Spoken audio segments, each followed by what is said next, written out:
and good evening. I'm Melisa Idris. And I'm Sharaad Kuttan. Welcome to Consider This, the show where we want you to consider and then reconsider what you know of the news of the day. Now, today on the show, we will be discussing the announcement that Dewan Rakyat will sit for only one day when it reconvenes for its third session on May 18th. The Dewan Rakyat was originally scheduled to sit for 15 days from May 18th till June 23rd. Now, according to Dewan Rakyat Secretary Ridwan Rahmat, Parliament will convene to discuss government bills and business only. There will be no oral question sessions, written questions, motions and special chambers. Now, this is an extraordinary move, but is it justified? Joining us on the line now is Professor Dr. Rosmawati Mohamed, Master at Academy of Medicine of Malaysia, or better known as AMM. Good evening, Dr. Rosmawati. Thank you so much for joining us today. Now, the reason given for limiting the Parliament sitting to just one day has been in the name of public health. In your opinion, does a meeting of this nature and of this size pose a public health risk? Certainly. So regardless whether or not the MCO is lifted or relaxed, then mass gatherings such as at a parliamentary session need to be avoided to reduce the risk of COVID-19 transmission, as those attending might be unwittingly bringing the COVID-19 virus to the parliamentary session, and others might be unknowingly exposed to the virus. So seriously, we actually need to consider this risk, but if it needs to be done, precautions and planning from a public health standpoint can make a difference. Dr. Rosmawati, we know, of course, the government is lifting, the ban on the production of rubber gloves, for instance, and many other manufacturing contexts in which hundreds of workers are now going to be engaged. If that is allowable and safety precautions can be put in place for a rubber glove manufacturing factory, surely it can also be done so for Parliament. Yes, there are important considerations that need to be taken into consideration. So really what we actually would need to actually look at, maybe look at these considerations to reduce the risk into the three stages.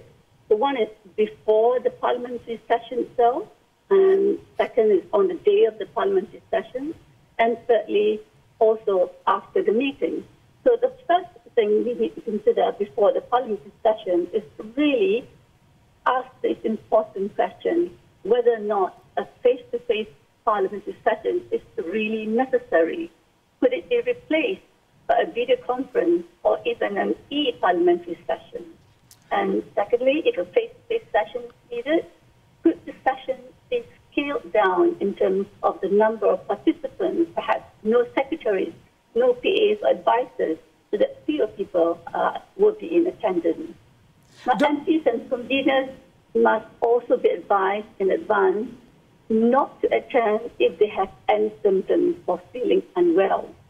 So really the other things are the preparations, ensure there's sufficient supply of hand sanitizer for all participants, have surgical masks available to offer anyone who develops respiratory symptoms during the course of the parliamentary session. And these are some of the things that need to be considered well before the session, if a face-to-face session needs to be convened. That's very interesting, Dr. Rosmawati. I want to ask you, the British Parliament has opted for a mix of some of the strategies that you pointed out. One is that over 100 MPs are going to be streaming in through video conferencing, while 50 or so MPs are going to be in the chamber with the distance that's allowable within that space. Do you see that as a real option for this Parliament?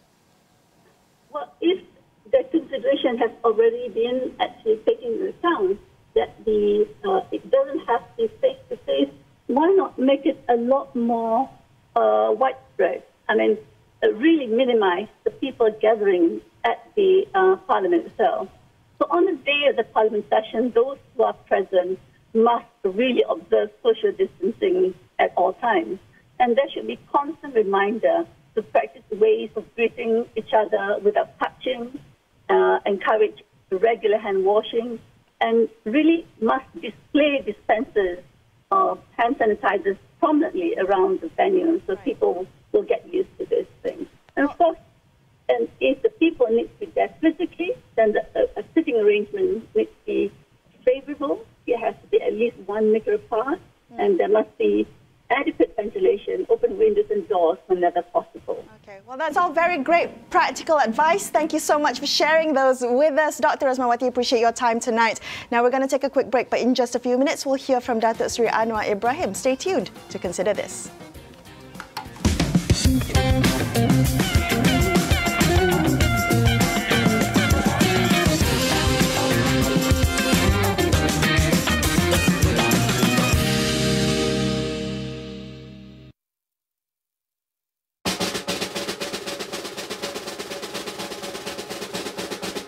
Assalamualaikum warahmatullahi wabarakatuh. Sebagai anak Pahang, kaweh nak sama-sama menyeru kepada demo semua supaya tolonglah disiplin dan patuh dengan apa yang kerajaan nak kita lakukan. Jangan sesuka hati demo orang, nak keluar masuk ke tempat yang tidak sepatutnya. Kerana dengan cara demo begitu, habis semua orang akan turut mendapat kesan yang tidak baik. Kerana bila kita keluar, kita akan mudah terdedah dengan segala virus yang tidak baik, iaitu coronavirus ataupun COVID-19. Sama-sama kita jaga orang yang kita sayang, jaga keluarga kita. Jangan sesekali kita mendedahkan diri kita pada keadaan yang tidak sepatutnya. Lebih lagi kalau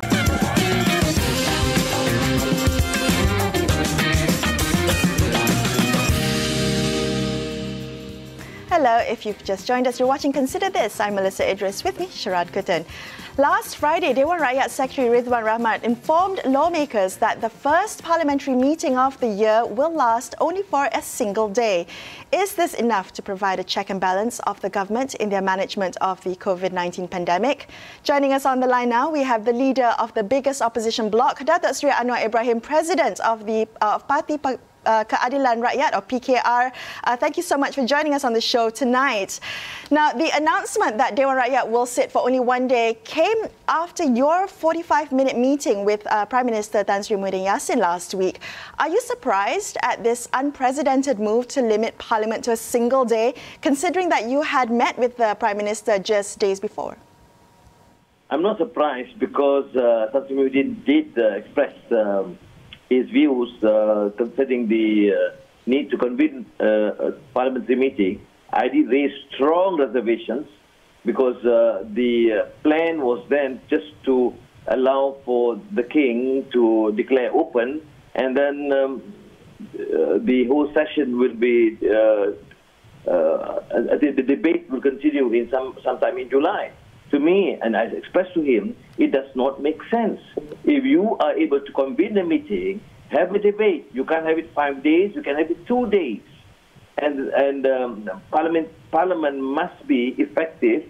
There must be meaningful participatory democracy, and you must allow for MPs to express their views and their concerns, to support measures, but also to ensure that inadequate measures be addressed by the government. Right. So why do you think he went ahead and announced the one-day sitting of Parliament? Well, I believe he has major constraints. Number one, the government now lacks legitimacy. It can only be tested in Parliament. There's this fear of having adequate support or majority. There's no other reason, because after all, Parliament will convene. If the Parliament is able to convene, why can't they allow for debate even for 2 days? In fact, I raised the issue with the Prime Minister that we need at least 2 days, and we can have an understanding among the party leaders to have, for example, 3 or 5 speakers from each party, or less for the smaller parties. And well, he listened, but apparently he did not want to concede. I believe primarily due to the issue of legitimacy, that the government must be tested in terms of their support in Parliament. And since they cannot muster enough support, they will not allow Parliament to convene. I don't know, one of the concerns now seems to be that if the executive is allowed to limit Parliament to just one day, that this might set a precedent for it to be repeated over time until the next general election. I mean, do you fear that, in fact, the executive will usurp Parliament if this is allowed to pass? It's a stage of authoritarianism in practice, because it is not even quite correct to say that Parliament convened for one day, because it's only for the opening session. There is no proper parliamentary sitting other than the Agong's opening address. So it is, of course, a very dangerous precedent. It makes a mockery of parliamentary system. It will not allow parliamentarians to question not only the legitimacy of the government, but some of the measures. Major concerns about the issue of finance, about expenditure. How do you then get the government to continue when you do not have the mandate and you do not get the necessary approval to approve the budget? Okay, well, so my question is, what do you think can likely be achieved in 2 days? And you said at least 2 days of Parliament sitting. What can be achieved in 2 days that you think cannot be achieved in 1 day? Well, firstly, Melisa, as I said, it's not 1 day. It's just opening address, and there's no debate, no discussion, no speeches, just that. But if you allow for at least a 2-day full session, then at least we can have, even among the opposition, an understanding of bring up key issues. For example, your projection for next year, for this year, for example, in terms of revenue and expenditure, or Petronas 63, now it's $33 per barrel. Now, how do you then get the money? You say from the ecosystem. What ecosystem you're taking? What are the limits? What are the measures? There's no transparency. Now, who decides? This is a democratic government. We are not asking for a weak debate. If you say that you are not able to convene, that's already deemed to be irrelevant, because you are able to convene.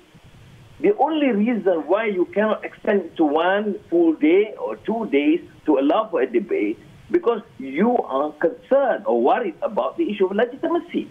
On the question Whether of legitimacy, you can command the support. Yeah, on the question of legitimacy, you did say some weeks ago in calling for an extraordinary meeting of Parliament to discuss the Prihatin package and such, that you would not use that as an opportunity to question the legitimacy of the government, not to push for a no-confidence vote, whether directly or indirectly.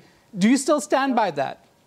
Yes, what I said, and I repeated that to the Prime Minister. I said, if you convene immediately as an emergency session purely to discuss COVID-19, not a normal parliamentary session, just to discuss the measures and what needs to be done. There are a lot of inadequacies, testing. I mentioned Singapore, Australia, Canada, United States can convene Parliament or Congress during this period of MCO. Number 2, the test kits, which we think is grossly inadequate. You are giving us figures, data, which we are concerned about. I mean, it depends on our capacity. If we test, Malaysia tests 100,000 people. Australia, 420,000. Canada, 528,000. The more you test, you expect to actually obtain more numbers of those either in the positive category. I mean, these issues must be addressed. Now, who would have that legitimacy to question the government? And in Parliament, the ministers are compelled to explain, not giving, for example, like press conferences, no questions. Anwar, do you think the public mood is ready for this? I mean, there are some people who are saying that perhaps at this point in time, because it's a crisis, the government of the day should be given carte blanche. They should be able to do what they think is the right move and not be encumbered by political or politicking that might happen if we have a free debate as the Parliament would allow. Well, there is a danger to this sort of remark to give carte blanche to any government. we are supporting government. I have said so, and many opposition leaders have said so. Some of the measures are being supported. We want the government to act immediately, not wait for parliamentary session. That's true. But why is it so difficult to convene a proper meeting? And you have delayed it to months, and now you want to delay that further for probably another 6 months. Right. And this is, to me, unacceptable. Now, there is massive unemployment now. I've just heard today this SQL group closing down in Penang and in Kelantan, 2,000 workers. I mean, all these issues are also issues that affect the common person, common man and woman. I mean, you have massive unemployment, and you have lots of problems about people not getting enough food. And there's also a problem for foreign workers. I mean, you can't ignore this. Look at Singapore. They have done well, the coordinates of virtually every citizen and migrant worker, but they are facing crisis due to the spread of virus in its foreign worker community. Right. Now, we have a larger number of foreign workers. We have to deal with this. Now, this has to be debated in the interest of our rakyat. Well, okay. Particularly the poorer category. So the government has used the MCO, Anwar, as reason for limiting Parliament. And now I'm just wondering whether you think that by using MCO as a reason for this actually incentivizes the government to extend the MCO. Well, they can give also reasons. Generally, initially, I supported the MCO. I've been appealing with the Rakyat to give fuller support to the authorities, the police and the army personnel to conduct their affairs. That is not the question. But the issue is Parliament has to convene because only the Parliament can decide what is best in terms of MCO, and that the government leaders are compelled to explain to the people the necessity to extend, and by extending, how do you deal and resolve economic problems, issues of unemployment, issues of the common person. And I must mention this, that contrary to all these announcements that the urban elite seem to be happy about, the poor segment of the community are suffering. I see them. You see them having, struggling just to have food. And then when they go out for example, to sell or open stores, they get arrested. Yep. Now, thousands have been arrested. And of course, there's still two sets of laws, one for the rich and powerful and one for the poor. Well, okay. If I could come back very quickly to the decision to limit Dewan Rakyat sitting to 1 day. Now, you've talked a lot about the legitimacy of this current government. I concede there's a lot of uncertainty about this government. The legitimacy of Muhyiddin's government has not yet been tested in Parliament, but neither has yours, Datuk Seri. Are you the current opposition leader? Do you have the mandate? Well, Pakatan Harapan, with 92, I made the decision to continue to engage with the rest, with the other opposition or independent. But as far as Pakatan Harapan is concerned, it is still the three parties, Keadilan, DAP, and Amanah. So are you the opposition leader then? For Pakatan Harapan, right now, yes, although we say we need to continue to engage with the other opposition leaders. Anwar, a last question for you. Will you be challenging this decision to have a single-day Parliament session? Are you going to use the courts as a platform to have this discussed, the constitutionality of this particular move? We have not discounted that fact. There is that possibility. I mean, our team of legal team is exploring this. But what is important is, we have to even clarify, it's not even a one-day session. It's just an inaugural session, opening address by the King. If you say 1 day, people assume there's at least half a day debate. There's none.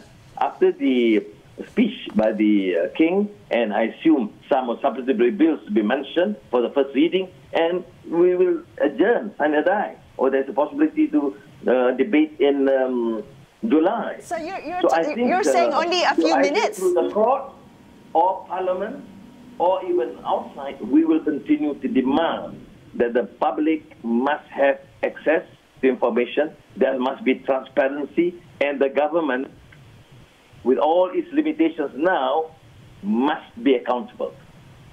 All right, well, thank you so much for sharing your insights and for your time joining us on the show this evening. We're going to take a quick break and we'll be right back to continue this conversation about one-day sitting of Parliament. Stay tuned to consider this.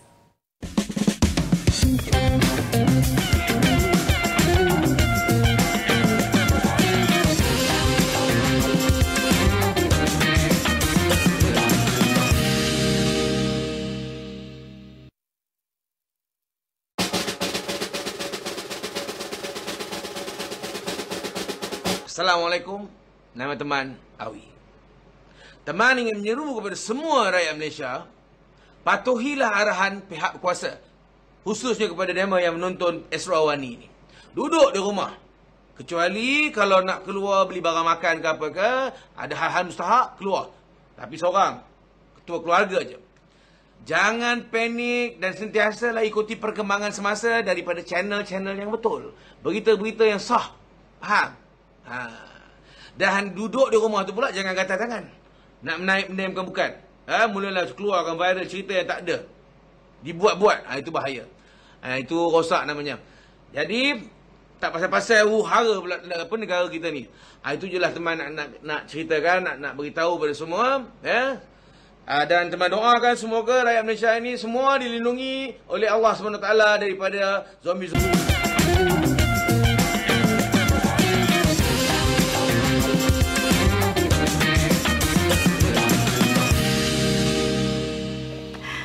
Thank you for staying with Sharaad and I on Consider This. Let's continue our conversation about the decision to have Dewan Rakyat sit for a single day. Joining us on the line now, we have Jiet, Secretary General of the National Human Rights Society, or better known as HAKAM. Hello, Jiet. Good evening. Thanks for coming back on the show tonight. Now, in your opinion, what is the consequence of this decision to just have Dewan Rakyat sit for one day?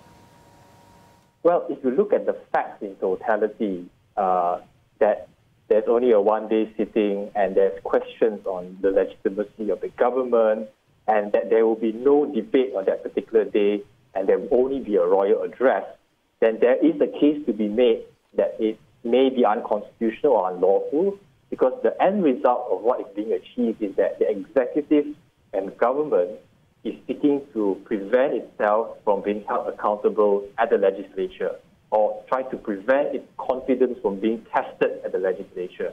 And if that is the motive or the result of what Tan Sri Muhyiddin's plan is, I would say that it may have some illegality or unlawfulness to it. Can you explain Article 55? It's something that you bring up in a piece that you wrote about this particular situation. What exactly is the Constitution demand? What does it demand of the government of the day? And what is it silent about? So Article 55 says that the Prime Minister can postpone Parliament, but the limitation to that is that it cannot postpone more than 6 months from the last sitting of Parliament. So if you look back in the calendar, the last thing of the Dewan Rakyat was 5th of December, the Dewan Negara was 19th December.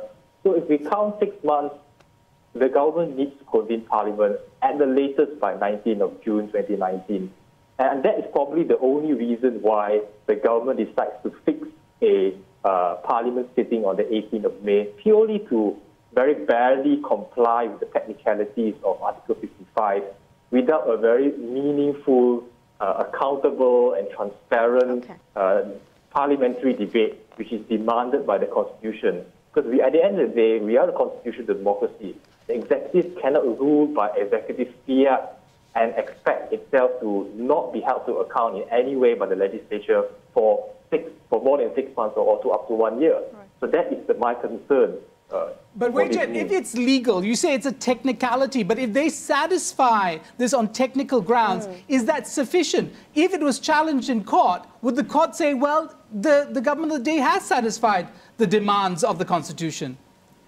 Well, I would say it's unconstitutional. If you look at the UK Supreme Court, what has happened was that Boris Johnson did roughly the same thing. He delayed Parliament, which is technically within his powers as Prime Minister, to prevent a meaningful debate on Brexit. So what the UK Supreme Court eventually held was that, look, although it is within the realm of your power, but you need to exercise power lawfully and constitutionally. And if the end result is to prevent the executive from being held accountable by the legislature, then it is unconstitutional and unlawful. And so on that precedent, I would argue that the mere technical, very pedantic compliance on Article 55 does not cut it. You need to comply in an effective, meaningful way. That's how you interpret the Constitution, to allow the provisions to be effective and not illusory. Okay, but surely there must be some concessions made for a time of emergency, for a time of a pandemic. Is that not something that can be taken into consideration in perhaps, limiting the Parliament sitting? Well, in other countries, they are facing the same pandemic, and they have allowed virtual online hearings. So, for example, in Maldives, a small island nation, 7 to 8 times lesser GDP than us, it has managed to convene their parliamentary sessions through Microsoft Teams hearings. And the same way in the UK, they are already planning to do that through having simultaneous online hearings and also physical presence of a select number of MPs in Parliament. So arrangements can be made. It is not an excuse not to convene Parliament. If you do not want to convene Parliament, then the only way I can see is to declare an emergency under Astro 150-151, which is not the way that you want to go, the way you want to move ahead. So beyond that, you have to convene Parliament in a meaningful way, and that is what is demanded by the Constitution. It can be made, cautions are in place, but for Parliament only for one day and expect everyone to just sit down and accept that constitutional provisions have been complied with. Okay, okay. So around the world, there are parliaments that are sitting virtually through teleconferencing, and while also observing social distancing. Do you see any specific issues with Malaysia adopting this particular approach? I mean, tailored to our specific set of challenges here in Malaysian politics and in the Malaysian parliamentary system. Is there anything stopping us from adopting this approach? I don't think there's anything stopping us. Certainly from the standing orders, I don't see any prohibition to having online hearings, and the Speaker could very well come up with very comprehensive guidelines on how to behave yourself or how to conduct the online hearing. And look, if the Ministry of Health can convene a Zoom meeting with 500 participants from the WHO all around the globe, why can't Parliament do the same way? We have the technology in place, and perhaps now those MPs who keep skipping Parliament have no excuse. Right. Jiet, does the government need legislation to allow for this? Because there are issues of parliamentary privilege. How would voting be affected, outside the chamber? Do you need a legal basis to do that? Well, I believe that whatever is being debated in Parliament, no doubt through an online platform, is still considered being debated within Parliament chambers itself, and privilege is still protected for those issues that are raised inside there. So I really don't think it's legislation to allow Parliament to fully and effectively function in Malaysia. All right. Well, Jiet, thank you so much for speaking with us tonight. Appreciate your time. That's all we have on this episode of Consider This. Thank you so much for watching. I'm Melisa Idris. With me, Sharaad, Kuttan, signing off for this evening. Have a lovely evening, folks. Thank you so much for watching, and good night.